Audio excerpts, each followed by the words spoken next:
آپ نے اونٹ خریدا کتنے کا خریدا ہے؟ آپ نے فرمایا اتنے کا۔ انہوں نے کہا جی ہم اس کی اتنی زیادہ قیمت لگاتے ہیں۔ اب مجھے نہیں پتا جناب فاروق اعظم نے کتنے کا خریدا، میں نے وہ شرح نہیں دیکھی، لیکن اتنا یاد ہے روایت کے اندر لفظ ہے 300 درم، 300 چاندی کے سکے جناب فاروق اعظم کو آفر ہوئے کہ جی آپ یہ لے لیں۔ شاید اتنے میں 3-4 اونٹ آتے ہوں گے، اور اونٹ آ سکتے تھے 3-4۔ جناب فاروق اعظم نے نبی کریم علیہ السلام کی بارگاہ میں جا کر عرض کیا یا رسول اللہ میں نے قربانی کے لیے جانور خریدا تھا، اب اس کے گاہک لگ گئے ہیں، وہ کہتے ہیں جانور ہمیں بیچ دو، ہم تمہیں اتنی زیادہ اماؤنٹ دے رہے ہیں، 300 درموں کی مجھے آفر آ گئی ہے۔ 300 درموں میں نے ابھی کہا کہ شاید 2 یا 3 اور بھی اونٹ آ سکتے تھے۔ رسول پاک صلی اللہ علیہ وسلم نے جواب دیا، آپ نے فرمایا اگر تمہیں اس اونٹ کے بدلے میں 100 اونٹ بھی مل رہا ہو، اسے بیچنا نہیں، جسے نامینیٹ کر چکے ہو، خاص کر چکے ہو قربانی کے لیے، اسے بیچنے کی اجازت نہیں، اسی کو ذبح کرنا ہے۔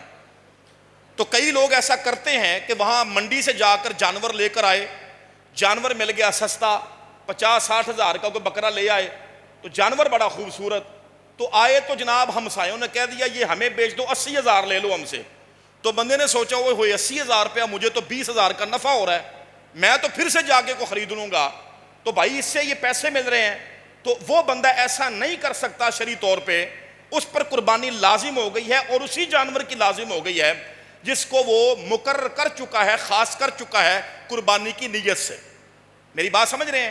کئی مرتبہ لوگ ایسا ہوتا ہے کہ بہت پہلے سے جانور خرید کر رکھ لیتے ہیں، اس کی خود خدمت کرتے رہتے ہیں، سارا سال اس کو کھلاتے ہیں پلاتے ہیں، جوان کرتے ہیں، جب وہ قربانی کے قابل ہو جاتا ہے بڑا خوبصورت ہوتا ہے، نیت کر لی تھی کہ اس کو قربان کرنا ہے، اس کو اس سال قربانی پہ دیں گے، لیکن کیا ہوتا ہے اس کا وہ گاہک لگ جاتا ہے، تو گاہک منہ مانگے کہتا ہے پیسے لے لیں، جانور ہمیں دے دیں، تو بھائی نہیں، اجازت نہیں، جو خاص کر لیا وہ خاص کر لیا، اب اس نیت کو رد کوئی نہیں کر سکتا۔ اللہ کی بارگاہ میں اب اسی جانور کی قربانی قبول ہوگی۔ اگر کسی نے جانور بیچ دیا، سن لیں، اگر کسی نے جانور بیچ دیا اور اوپر پرافٹ کما لی، تو یاد رکھیں اب شرعی حکم کیا ہے؟ شرعی حکم یہ ہے کہ جو پرافٹ اوپر کمائی ہے سب صدقہ کرے، سب صدقہ کرے، اس کو اپنے اوپر نہیں لگا سکتا۔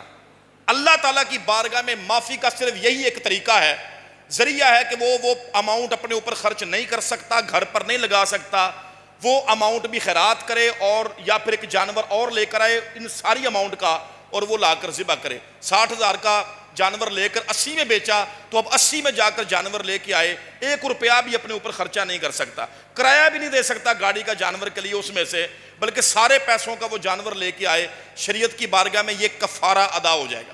سمجھ آگی بات کی کہ نہیں؟ چلیں اب میں آپ کے سامنے چند مسائل پیش کر دوں۔ یہ تو آپ نے سمجھ لیا نا کہ قربانی 3 طرح سے ہوتی ہے۔ قربانی جو واجب ہوتی ہے، ایک تو وہ ہے نا جو منت